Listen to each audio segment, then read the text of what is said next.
Hello everyone, welcome back. Brian here. Today I'm in Big Bend National Park. Let me zoom out a little bit.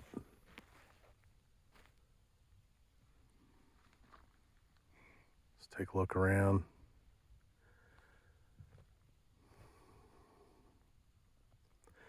I'm in the Glen Springs Historic District. We'll take a look at that here in a second.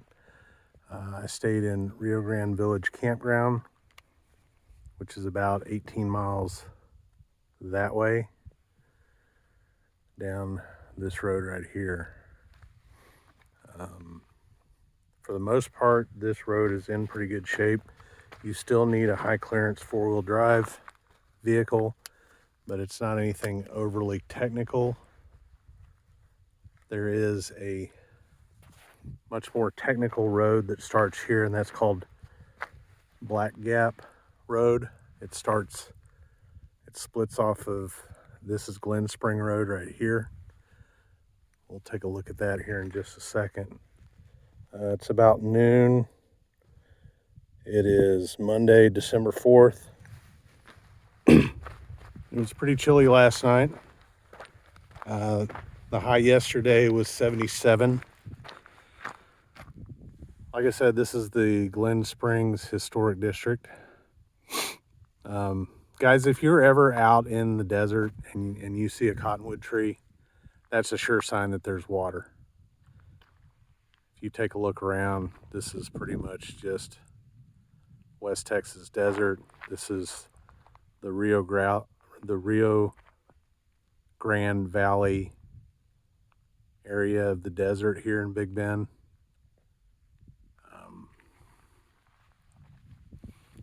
Like I said, it was about an 18-mile drive up here, and it's pretty obvious there's water over here, and we're gonna go check it out in a minute. I'm in my F-150 today. I'm gonna be sleeping in the back of this for the next few days, and then you can see in the background is the Chisos Mountains. I'll be spending a couple of nights up there here soon, and probably do a video once I get up there.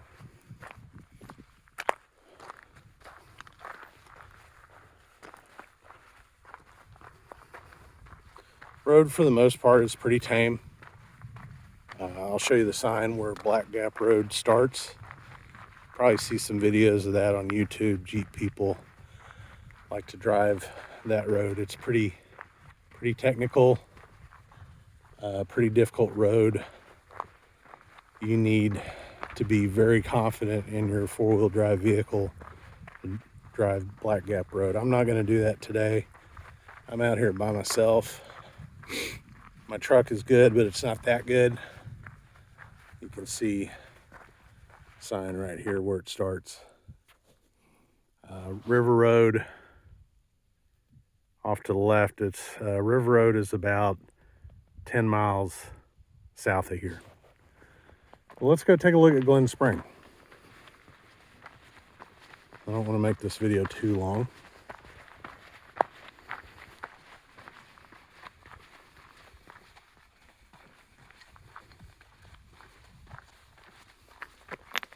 Like I said, it's December here in Big Bend country.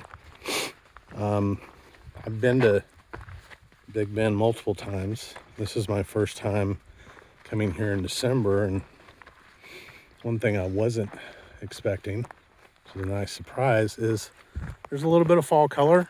As you can see,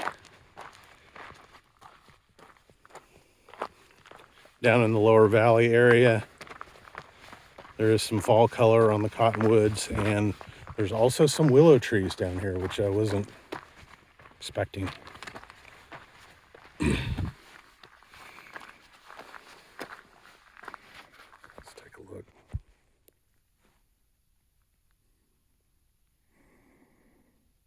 I guess as far as the desert goes, this is pretty good for fall color. That lone cottonwood tree there is just starting to turn yellow. I suspect once I get up into the basin elevation is 5, 6, 7,000 feet. I imagine the fall colors were probably peaked last month, November, October. That is a higher elevation, so it gets a little cooler up there earlier in the year.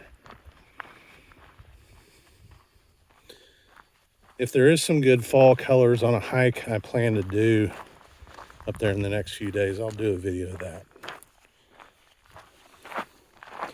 Let's go down here and take a look in spring. So this is truly a desert oasis. Driving in here, it's just miles and miles of West Texas desert, and then all of a sudden we come upon water.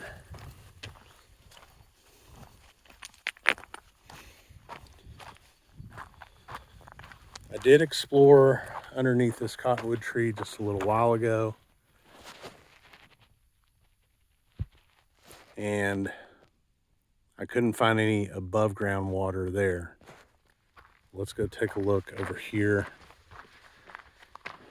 Another thing I wasn't expecting is this road coming back in here. I'm not going to bring the truck down here.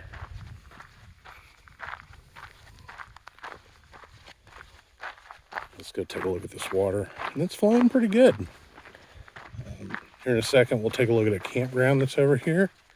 And I guess if you were to spend the night here, you at least have somewhat of a reliable water source. We can see it flowing right here.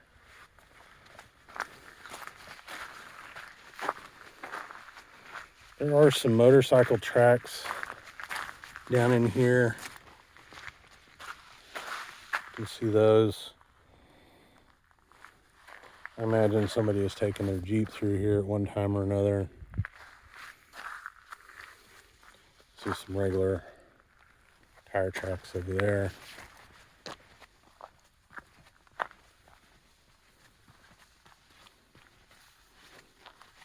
This is really neat.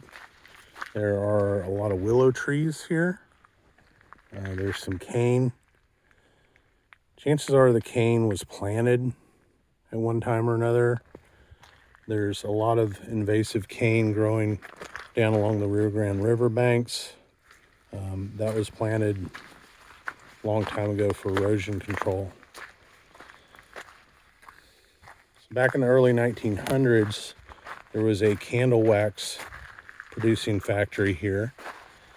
What they did is they harvested the candelia plant, boiled it in large vats of water, and then skimmed off the wax that would float up to the top. There was also a military encampment here. But I believe by 1920s, 1930s, this place was done and they pretty much abandoned the area. If you look around here now, it's hard to tell if there was any human activity. That was nearly 100 years ago. You can see the water's flowing pretty good here. And then it continues all the way down there. So, some pretty fall colors here.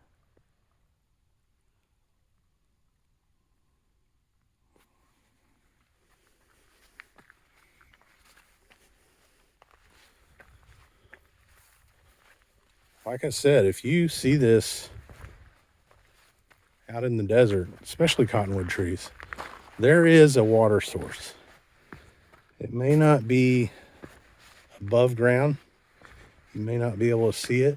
The water table might be just a couple feet below ground, but there is water there.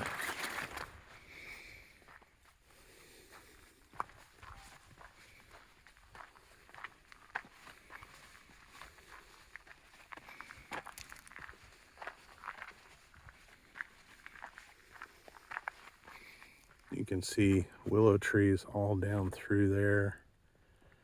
Just vibrant colors.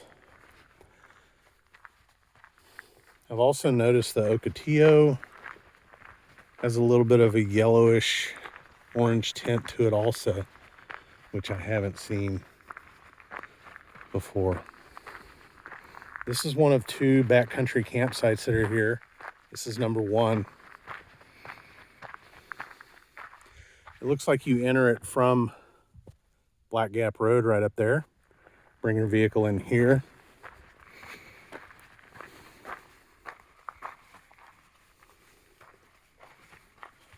This looks like a good isolated spot to camp.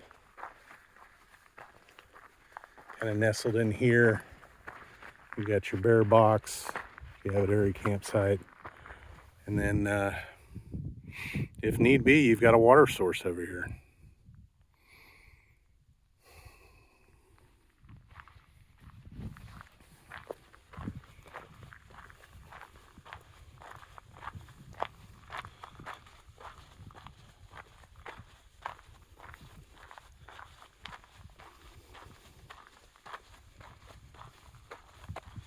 So I think that about wraps it up for this video. I'm glad you guys were able to come along with me and share this experience. I'm going to do a little more walking around, explore the area, see what I can find. And we will catch you guys on the next video. Thanks for watching.